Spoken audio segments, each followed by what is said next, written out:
আমি তো খুব ভালো আছি, আসলে খেয়ে কোনো কাজ নেই তো কি আর করব। আমার বোন পপকর্ন ভাজছে, আমি বলেছিলাম এই ভুট্টাটা নষ্ট হবে তো তুই সিদ্ধ করে কর। আমি বলছি আমি কিন্তু কোনো রান্না পারি না, ঠিক আছে, তবুও আমি আমার বোনকে বলেছিলাম যে তুই এভাবে এভাবে কর, আমি ইউটিউবে দেখেছি। আমার বোন বললো যে না দিদি আমি পপকর্ন তোকে ভেজে খাওয়াচ্ছি, তুই দেখ পপকর্ন হেভি লাগবে। দেখো এই যে দেখো ও পপকর্ন করবে, এই যে পপকর্ন। এটা ভালো গাইস, এটা কিরকম পপকর্ন হয়েছে গাইস একটু জানিও।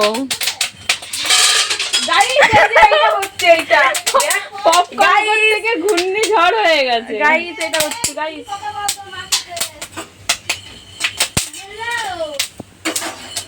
পপকর্নটা ভাজতে গিয়ে আমার বোন নাচা শুরু করে দিয়েছে। আমার বোন পপকর্ন ভাজতে গিয়ে নাচা শুরু করে দিয়েছে গাইস। তো অবশেষে ঢেকে দিয়েছে, এই দেখো গাইস আমাদের যে পুরো পপকর্ন পুরা গাইস আম্মাস খাবেন guys. Ding ding ding guys,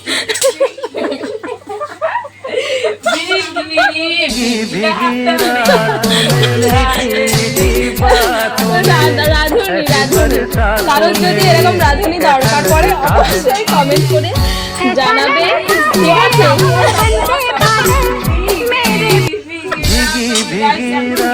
মাসির মতন মাসি যেমন তার পপকর্ন সেমন। কড়াইটা কেউ মেরে দিতে পারলে একটুখানি ভালো হতো।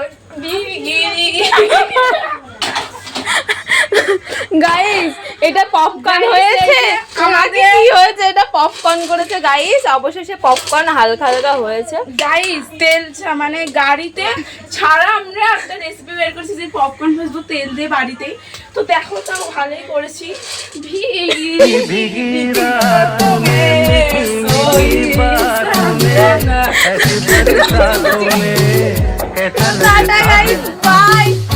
পপকর্ন রান্না করেছে, তো পপকর্নটা সবাই খাচ্ছে, কে জানাক কিরকম হয়েছে। গাইস এই যে আমাদের পপকর্ন, কেমন পপকর্ন রান্না করেছিস একটু বল।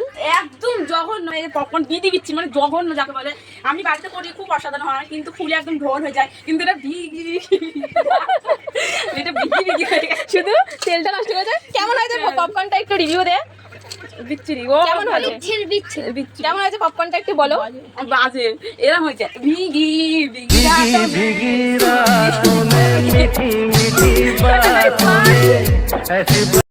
গাইস আমার বোন পপকর্ন রান্না করেছে দেখলে তো। পপকর্নটা রান্না করেছে, তেল মেল সবকিছুই নষ্ট হলো, পপকর্নটা পেটে আর গেল না গাইস। কোথায় যাবে একটু দেখিয়ে দে। গাইস খুব বিচ্ছিরি। তো আমি এখন ফেলতে যাচ্ছি ভিগি ভিগি করতে করতে। ভিগি ভিগি দেখো গাইস সব নষ্ট। তো ফেলে দিচ্ছি এই যে পপকর্নটা, কিছু করার নেই, রাখলে আরো গন্ধ হয়ে যাবে। তো বিশাদ্দিন দিয়ে দিয়েছি ভিগি